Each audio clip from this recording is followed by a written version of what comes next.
কাকিমা শ্রীময়ী দেখেন, হ্যাঁ বাবা, বাবা অনন্ত কি স্বপ্ননাশটা করলো, আর জোনান্টি হরি হরি বল।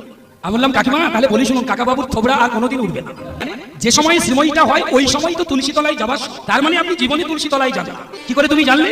এটাই তো নিয়ম। তখন একটা গল্প বললাম কাকিমা, এক বাড়িতে একটা দারোয়ান মানে নাইট গার্ড রাত্রে প্রহরা দিত। যখন সকালবেলা হয়েছে দেখে বাড়ির বাবু উনি দিল্লি যাবেন বলে দমদম এয়ারপোর্টে প্লেন ধরবেন, দিল্লি যাবেন, তো গাড়িতে উঠতে যাচ্ছেন তাড়াতাড়ি করে, ওই নাইট গার্ড গিয়ে বলছে বাবু আজকে আপনি যাবেন না। বলে কেন?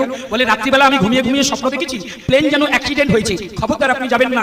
বলে সত্যি তুই বলছিস? বলে হ্যাঁ সত্যি। বাবু আর গেলেন না, বলা যায় না, বাধা পড়েছে তো। বাড়ির গিন্নি বলে হোক দারোয়ান, হ্যাঁ তো কিন্তু বাধা দিয়েছে, যেও না। কি সর্বনাশ, যে ফ্লাইটে যাওয়ার কথা ছিল খবর নিয়ে জানা গেল সত্যি অ্যাক্সিডেন্ট হয়েছে। বাড়ির গিন্নি বলে ওকে তো পুরস্কার দাও। বললো হ্যাঁ নিশ্চয়ই তো দেবো, এখানে তোর যা পাওনা গন্ডা আছে সব নিয়ে আর জামাপত্র নিয়ে সব পটল তোর বাড়ি চলে যা। বলে সে কি বাবু, আপনার জীবন দান দিলাম। বলে ওই জন্যই তো তোকে চাকরি থেকে হটিয়ে দিলাম। বলে কেন বাবু? বলে তোর কাজটা কি? বলে কেন রাত্রিবেলা পাহারা দেওয়া। বলে তাহলে তুই ঘুমিয়ে ঘুমিয়ে স্বপ্ন দেখলি কি করে?